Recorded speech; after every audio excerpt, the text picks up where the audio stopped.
Hey guys, welcome back to my channel. Thanks for watching. Thanks for subscribing.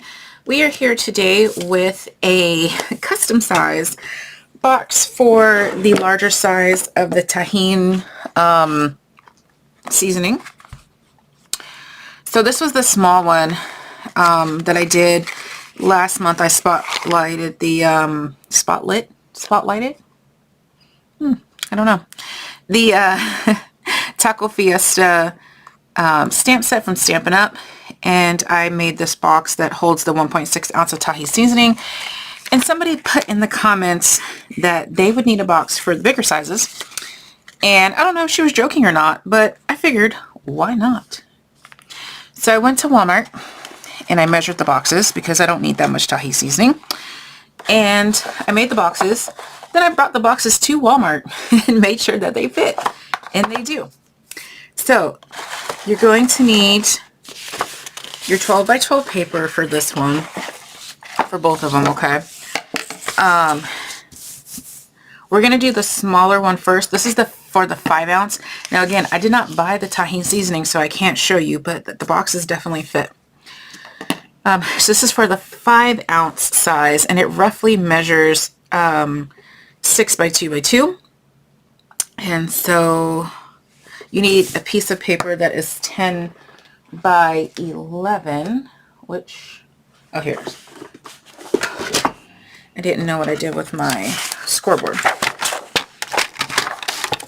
So cut it down 10 by 11. If you're using a box, when you're making a box, you're supposed to use your super strong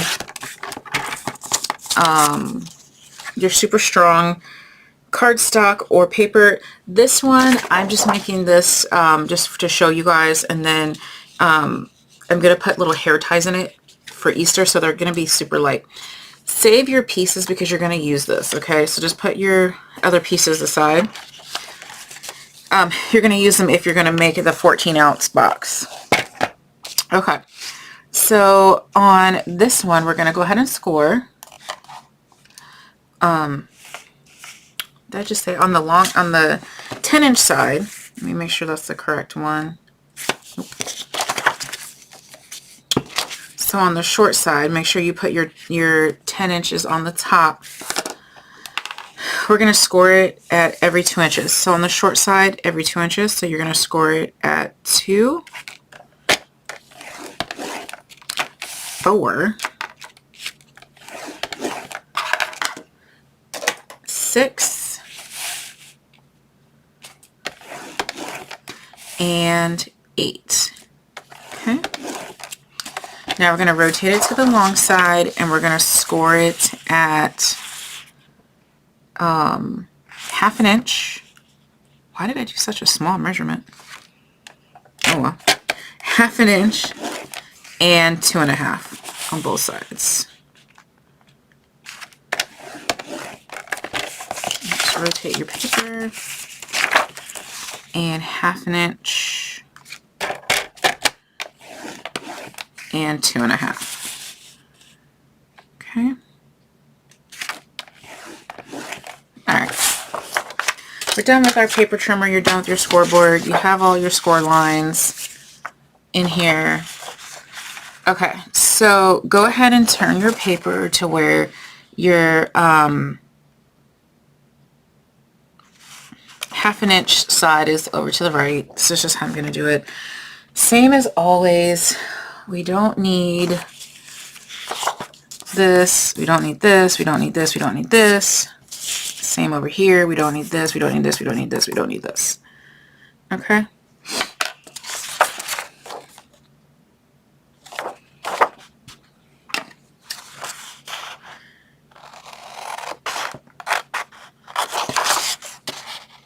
So we're just going to cut out the 4 boxes there and the 4 boxes here. Now, if you have paper that has these barcode things, make sure that's on the side you're going to cut out, because I sure did not even pay attention to that.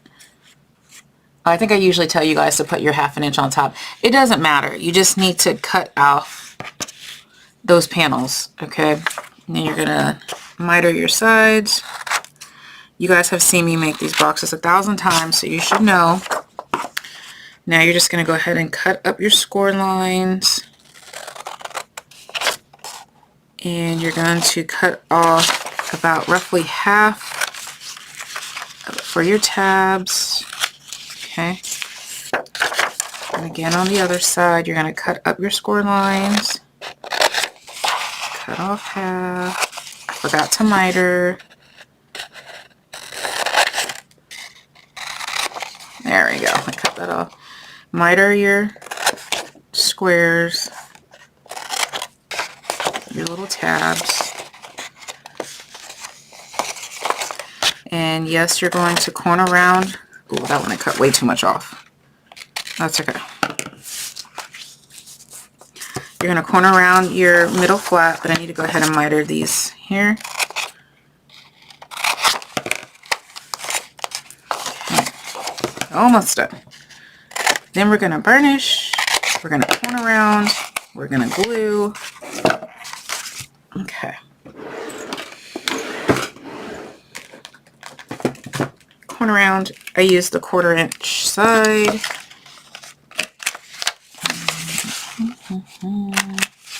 Corner around. Corner around.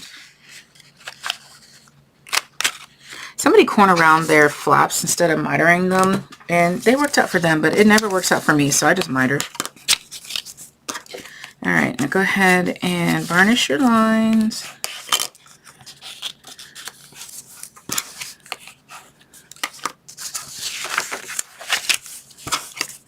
To be gentle because I didn't realize how thin this paper actually was.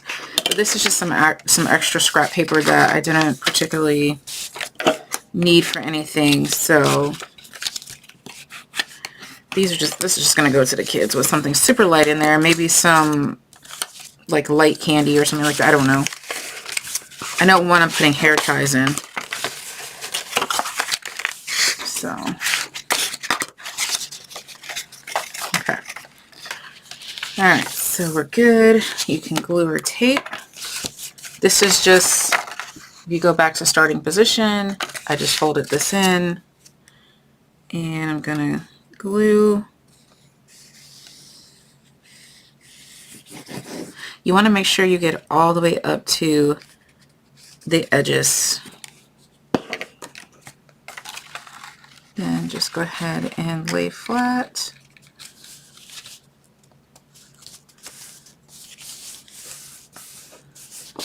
Give that glue a second to dry. If any of y'all are going to the expos, the scrap and stamp expos, you can get this at the Sweet Sentiments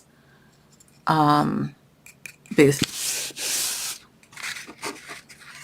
It is the express. Oh, like pressing. Alright, so there is your box. You're all done, yeah? Super easy box, super fun. You're good to go. See, this one I mitered entirely too much, and so it's a little loose because I took off too much from the side, but it's okay. Like I said, I'm putting very light things in here, so it doesn't need to be perfect. Right. Okay, so now let's go ahead and move on to the big box, which is this one. This is for the 14 ounce, so the big bottle of Tajin seasoning. That one you need a piece of paper that is, let me get my cheat sheet here. It's 11 1/4 by 14. So this is why we need our extra 2 inches from this box, right? Because our paper is 12 by 12. So, I don't know what I was making with that. But anyway. So this is what I did, okay? You can do what you want, but I took my 12 by 12 and I took my 2 inch piece from the other box and I literally taped it, okay? Because this extra little piece is only going to be your bottom flat. and you're going to glue these together. You're going to glue it shut if you want to. So I did not find that obnoxious or anything like that. You can cover it with another piece of paper so you can't see that seam, but I was okay with the seam. So I literally took my paper, and obviously if you have directional paper, it's going to be a little bit of a challenge for you, but if you're using just cardstock or a paper that doesn't matter the direction, you're good to go. So I just took some clear tape, lined it up, and I taped it because I craft easy. Okay, I wasn't going to try to figure out measurements, you know, and have to do a whole bunch of math and all that stuff, because I came up with the measurements at like 1 o'clock in the morning. So 1 o'clock in the morning is not a great mathing time, right? So there you go. All right, so I just made sure that my paper is taped. Obviously I could have just did one long piece of tape, but I didn't, because I'm not too worried about it. All right, so now we have our 14. So we need to cut it down. Oh, we probably should have cut it down first. But guess what? The tape folds. So you need your piece of paper to be 11 1/4 by 14. So just go ahead and do 11 1/4.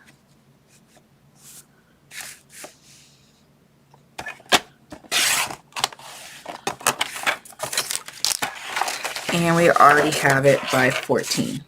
All right. Guys, I'm telling you, I don't craft hard. No way. All right, so on your short side, oh, I have to have my scoreboard for this. I forgot. It's right here. All right, so on the short side, you're going to score it at, let me see, 2 1/4. Now you're not going to be able to go all the way down. Okay, so just go down as far as you can on your scoreboard, and then you're just going to flip it over and do the same thing, so you can just go further down. Okay.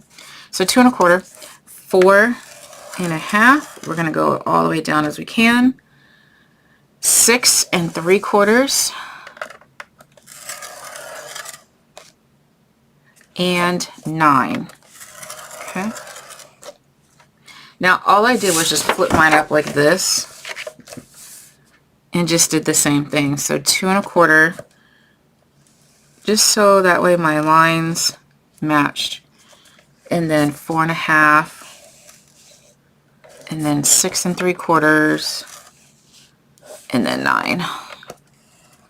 Okay, just so now I have my lines. It's continuous. I craft easy, y'all. Okay, so then I'm gonna put my paper on the long side, and you need to score it at 1/2 inch and 2 3/4 on both sides. So when you get over here, this is the side that we taped, and so you know, you're gonna see that. So 1/2 inch, 2 3/4. Okay. So it's easy. You'll see it. Your score line. It's good to go. Okay. Same thing as always from here on out. Let me put this away nicely so it doesn't fall on my foot. Get our scissors. And again, put your 1/2 inch on top and bottom. We don't need the 4 bottom. We don't need the 4 top right. Okay. This is the only place where it gets a little tricky, is because you have your seam. So just make sure you're using your score line and not your seam. I mean, on these 4 boxes, it doesn't matter because, you know, you can cut that extra off, but it will matter on the other ones. Make sure you're going up to the score line. And then let me put another piece of tape on there. just because there's a gap and I don't want it to fall apart. I probably should have just used one continuous piece of tape. That would have been the best. Alright, and then we're going to go ahead and cut up the score lines. And we're going to go ahead, and I know you're going to be like, oh my gosh, like it's barely any paper left that we needed to use, but we had to have this flap in order for our box to close all the way. So it is what it is. Then you're going to go ahead and miter these.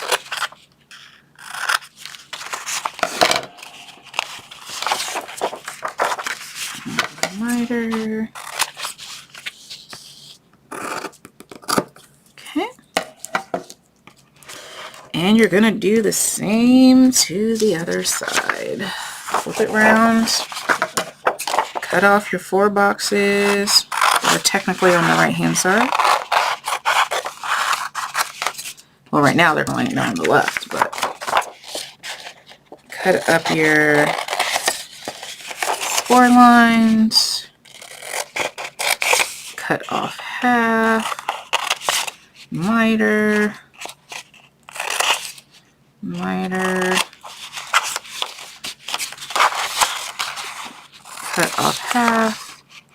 Miter and miter. This one did not do a very good job. Okay. Back to starting position. We do need to miter this here.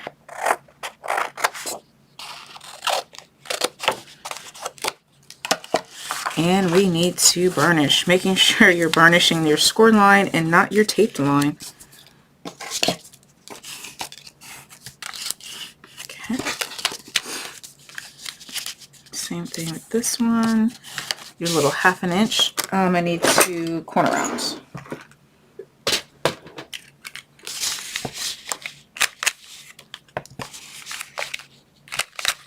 As you can see, I corner round whenever I remember. You would think I would have this, you know, down pat, have my corner rounder out and ready and have everything ready to go, but I never do. It's okay. I mean, it's right here in the drawer next to me, so it's not a big deal, but... Okay, so I'm just going to varnish and varnish and varnish. And one more again, varnish. Okay, varnish, burnish. You guys gonna be saying burnish in your sleep. Oh my gosh, one more. All right, and bring it back to starting position. Tuck this in to make sure your box is going to fold right. I don't know why mine, this one and the other one, they were off slightly. So I'm just going to go ahead and I'm going to cut off that sliver just so my box lines up evenly and I don't have to fight it. Like so. Okay. It looks like I mismeasured somewhere, but by like 1/8 of an inch, but I don't care because the box is still going to work. Alright, so we're going to add our glue. Again, making sure we get that full perimeter coverage inside. Lay it flat. Yeah. I don't know what I did, but my box is slightly off, but it'll still work. Okay, so here's the side that we taped. See how it's kind of flimsy? You can add more tape to like the top. You know, I don't think anyone's looking to see, you know, what's going on with your flaps on the bottom. If you make it the bottom, oh my gosh, my tape just messed up. You can tape it some more, or you can, you know, cover your flaps with another piece of paper. I use this transparent the super clear tape, which is awesome and annoying at the same time because I can't find when you have to start it. So when you have a busy pattern like this, you can't see that tape, okay? If you have a darker cardstock, obviously you're going to see the shiny bits. So for this one, I just glued it shut so you can't see it. This one, I don't think I'm going to glue it shut. I think I'm just going to leave it open, but I will show you. You can use a whole big piece of packing tape, you know, if you want to cover the whole thing. You could do the same to the top and the bottom to make it look on purpose. Again, I don't think anyone is going to be like, oh my gosh, why is there tape? And, you know, not want the gift inside, right? See, you can't even tell. With a busy pattern, you can't even tell. So if you're not using a busy pattern, all you're going to do is apply your glue, your adhesive onto your flaps, and then just glue it shut. And then you're just going to cover it with another piece of paper if you want to. Or like I said, for me, it is not that obnoxious. Like, I don't care. I wouldn't cover mine. This is an extra step. So you can cover yours. And then your top will be just fine. So there you go. Super cute box. This is the one for the 14 ounce. This is 8.5 by 2 1/4 by 2 1/4. And this one is for the 5 ounce, which is 6 by 2 by 2 by 2. All right. I hope you guys enjoy this tutorial and you can use these boxes for just about anything. But there you go. Thanks for watching, guys. Bye.